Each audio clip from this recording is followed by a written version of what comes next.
By 1993, it would be fair to say that for the majority of people, the Turtles fad was pretty much over. Yes, they would continue to have their fan base well into the 2000s and beyond, but from a marketing perspective, they were pretty much done. The big toy commercial franchise-style series as a concept in and of itself was in the process of winding down, only to be somewhat renewed in the later half of the 90s with the runaway success of Pokemon. And for the Turtles, this meant a last chance saloon of sorts when it came to their movie franchise. While the animated series would continue to run for a further 3 years after this point, even the most ardent Turtles fan would struggle to say that even these later seasons were golden age material. I feel it necessary to set up the context around this movie because if you go to any YouTube critic's channel who's spoken about this film, you'd be led to believe that this was delivered from the bowels of Satan himself. People don't take too kindly to this picture, and for me it's not entirely justified. Teenage Mutant Ninja Turtles 3 was quite the departure from the films that preceded it.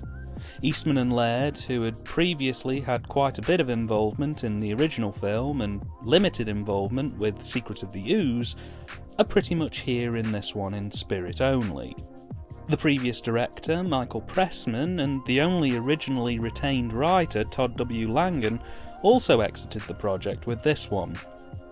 Due to apathy and on the part of Golden Harvest, the studio behind this feature, there wasn't a tremendous amount of money or attention given to this project.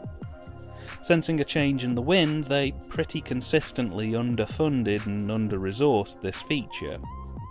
So it was hobbled before it was even out of the gate ultimately. Joint directing and writing duties fell to Stuart Gillard for this one. Gillard has only 13 writing credits to his name, and TMNT 3 is probably his most notable work. The rest of his credits go to one-off television episodes, though he has written for some pretty big hitters on the TV front, including Mork and Mindy and Three's Company. He's probably much better known as a director, and while his credits again are predominantly centred around TV, TMNT 3 is probably his best known entry into filmmaking. He has quite an impressive roster of TV credits though, having directed multiple episodes of The Outer Limits, 90210, and the TV movie series Twitches. In fact, he has a more than respectable 51 directing credits under his belt, with a massive chunk of these happening before he started work on TMNT 3. The film opens in 17th century Japan as the son of an emperor is leading a rebellion against the emperor's wishes.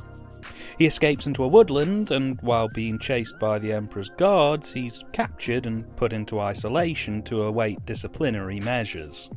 Meanwhile, an undisclosed period of time has passed in New York since the events of TMNT 2, and the Turtles are adjusting to their lives as the hidden heroes in a half-shell keeping the streets safe. Well, almost all of them. Raphael is restless at the thought of not being appreciated for all the heroing he's been doing of late, and is considering going public about all of his escapades. The Turtles and Splinter try to reassure him that the ninja lifestyle is the best lifestyle for heroes like him, and he begrudgingly quietens down. April then appears with a fresh set of keys to her apartment and some gifts for the Turtles, including Hawaiian skirts, lampshades and trilby hats. For Master Splinter, however, she's found something rather special, an antique scepter that they refer to as an egg timer. Within moments of touching the scepter, however, it begins to glow brightly, and with a flash of light, April disappears. It transpires that in the past, the captured prince had also been holding the scepter and activated its powers, zapping him into the future and April into the past, and seemingly swapping their clothes around in the process. When the prince informs the Turtles of what's happened, Splinter instructs them that if they wish to save their friend, they must travel back in time and rescue her. It's at this point that Casey Jones pops up. There's literally no reason for him to appear, but he does. So the Turtles end up swapping places with 4 of the Emperor's senior guards, and Mikey ends up getting split up from the rest of the group. The remaining 3 Turtles sneak into the Emperor's palace in order to begin their rescue, but while they're there they discover that a group of English colonists have also landed and are looking to take advantage of the Emperor's recent string of bad luck to try and fleece him out of all of his gold. Mikey, meanwhile, ends up in a village of rebels who disagree with the Emperor's cruel policies, and while there they lose the scepter.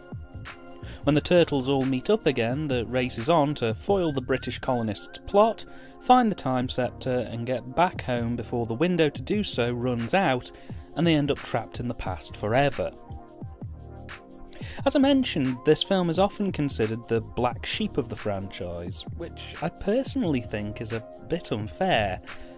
I'd not had the nostalgia that many of these critics have about these films. In fact, this was the first time I'd ever seen any of these.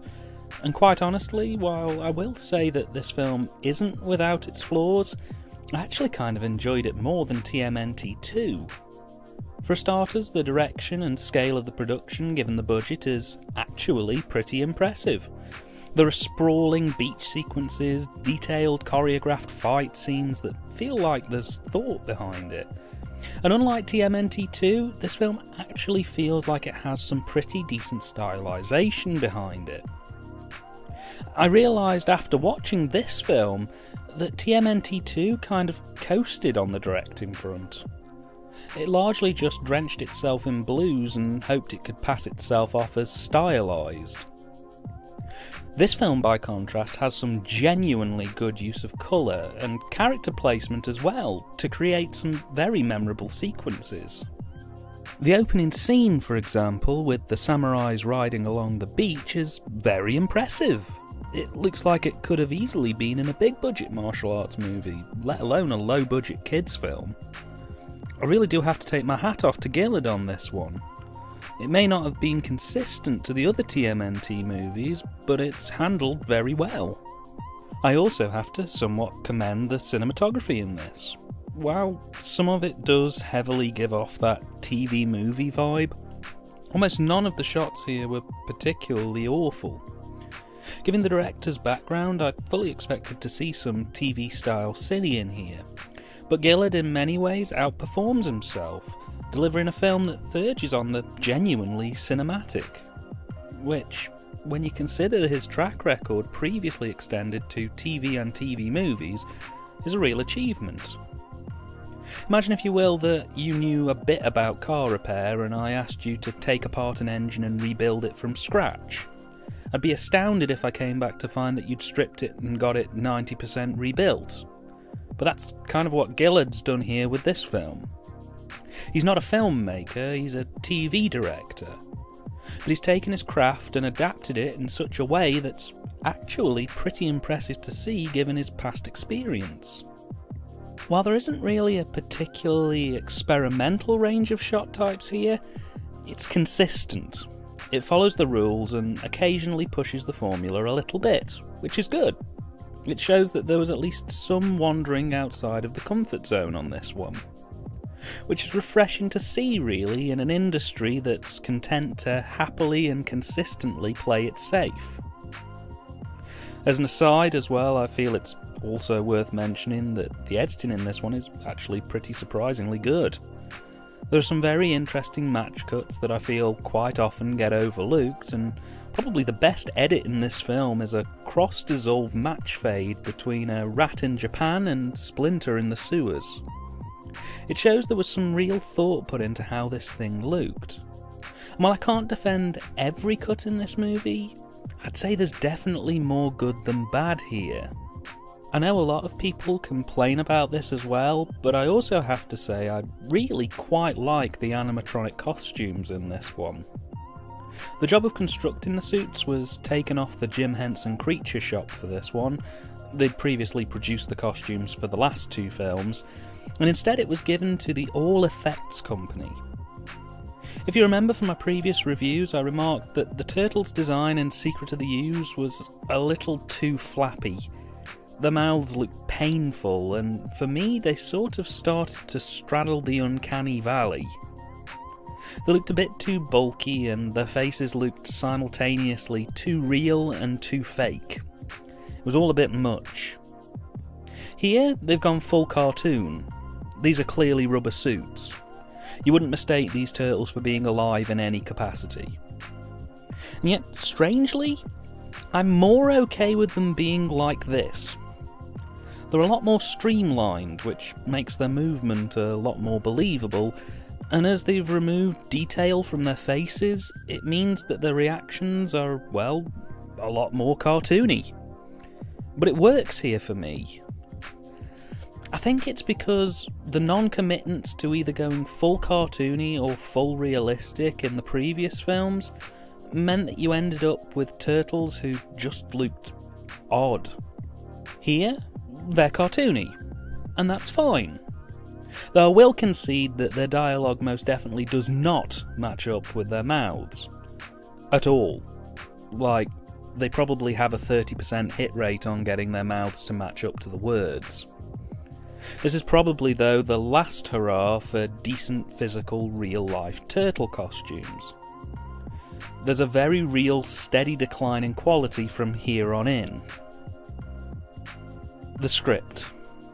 Oh boy, have we got a lot to unpack on the script. I think it's probably going to be best to unpick this one starting at the macro level and then working down to the minutiae.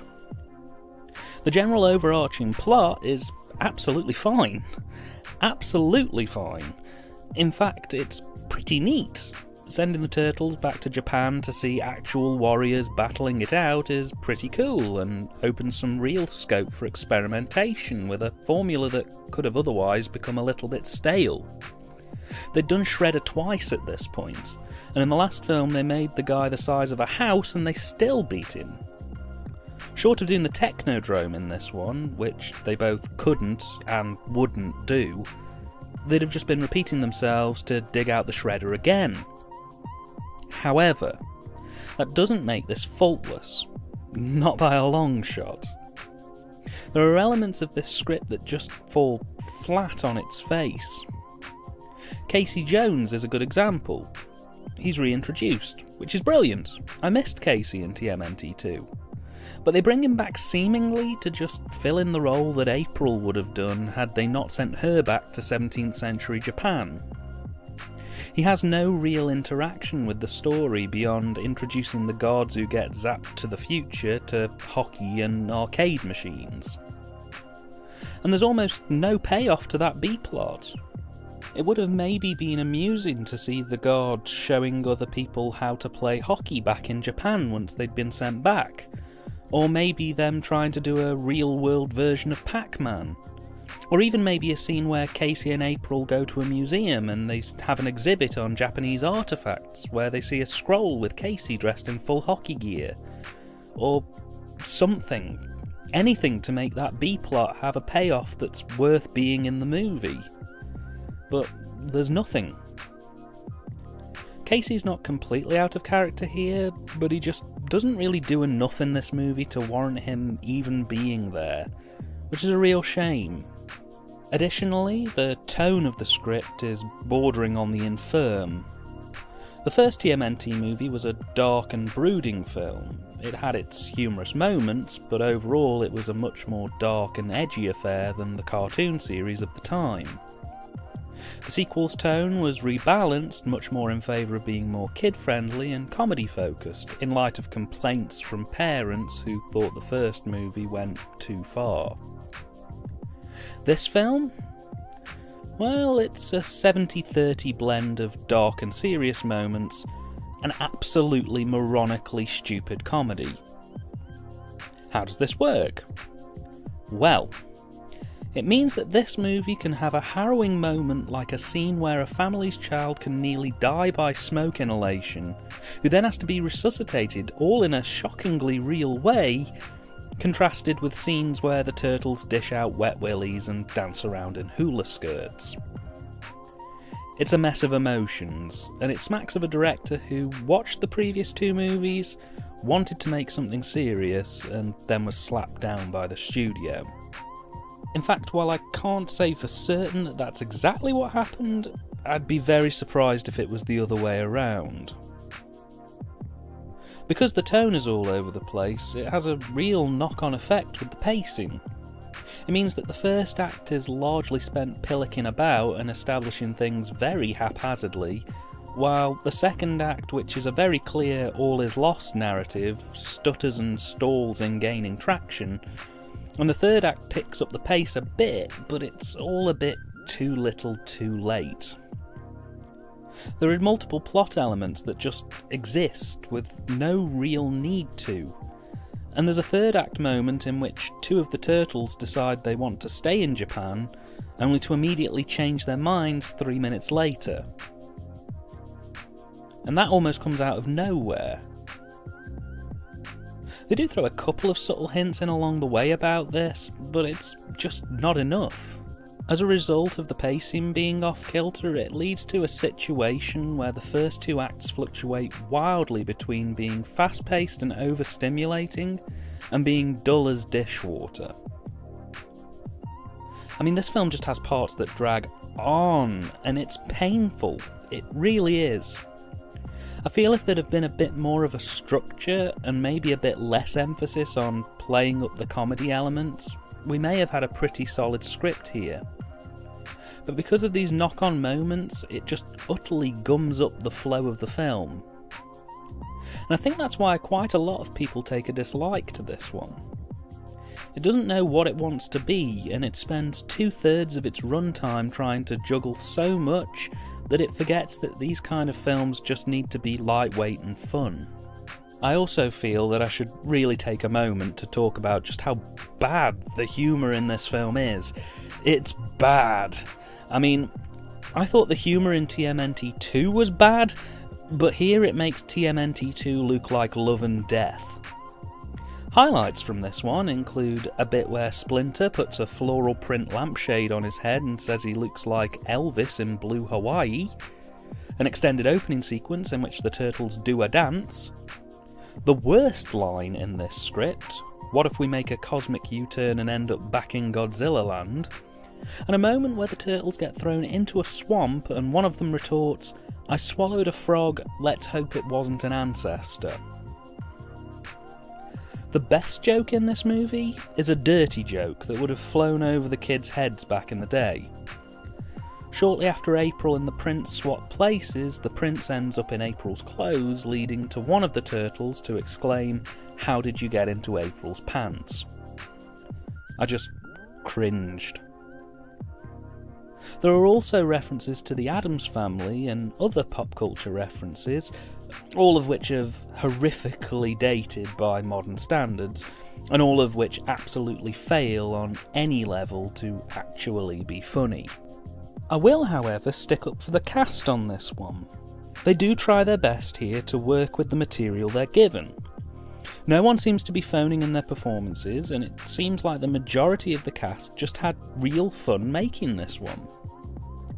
Admittedly, there are no standout performances here, they're all a bit much of a much. But there's no terrible moments performance-wise on this one that I picked up on.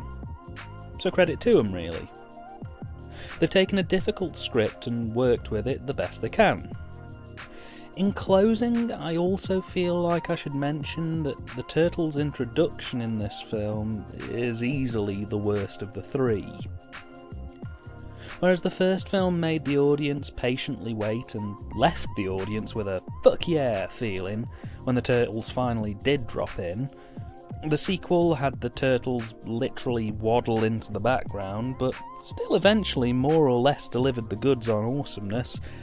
This film just has them dancing to shot, followed by an extended set of shots of them training and dancing. It sucks. It has no energy, no passion, it feels like the writer literally couldn't give a crap about making the Turtles' entrance matter. It's just like, boom, there's your Turtles. What else do you want? It's so half-arsed and cheap, it immediately sets the audience expectations and mindset off on the wrong foot. Again, this may be a contributing factor as to exactly why so many people seem to regard this film with apathy, or worse, dislike. And this is one of the many moments in this film where I feel that there maybe could have been something better scripted than the scenes we eventually got.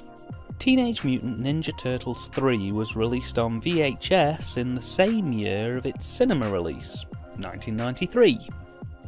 It was later released by 20th Century Fox on DVD in 2004. While I'm not as familiar with this release's censorship history, as far as I can tell there was only one blatant moment of censoring on the UK release of this film. It's near the very beginning and it's literally just a shot of some nunchucks which has been replaced with some B-roll cutaway shots. It's blink and you'll miss it, and hardly as controversial as the censorship featured in TMNT 2. But if you personally know of any other cuts to this film, in the UK at least, please leave a comment and let me know, as I'd love to know more about this. As for the print quality on this one, it's not the worst I've seen. It's maybe a little washed out in places, and there's the odd issue with hairs in the gate, but it's not bad at all. There's slim to no extras in this set, but considering how much disdain this film gets from the fandom, I'm not surprised Fox hasn't been entirely comprehensive with this one. Though I definitely think more could have been done for this release, and I'm sure there'll be some kind of definitive release out within my lifetime. Teenage Mutant Ninja Turtles 3 is not a perfect film, by any stretch of the imagination. It has very serious structural issues that completely derail the film at times, and I completely empathise with people who dislike this film because of its scripting and pacing. However, some really solid direction, great cinematography, a more than suitable soundtrack, and some pretty decent performances saved this movie in my opinion. While it may not be the strongest of the trilogy, or even a strong film in its own right, I think I actually preferred this one over TMNT 2. It's a seriously flawed work, but I'd rather a film that tries and fails than one that panders to its audience and becomes complacent. Realistically, this should have been the end of the live-action Turtles films. There were some ideas thrown around for a fourth movie, including the introduction of a fifth turtle and a plotline involving the turtles beginning to mutate into new creatures and coming to terms with that. And while a fourth film never materialised, quite a few of these ideas would later turn up in a full-blown live-action Turtles TV series called The Next Mutation, which would deal with the turtles as they moved further into adolescence and finally became grown-up mutant responsible turtles. Though that series wouldn't appear until 1997. And with the animated series winding up in 1996, this leaves a very interesting question. What happened to the live-action Turtles between 1994 and 1997? Well, that, my dear viewer, is a story for another time.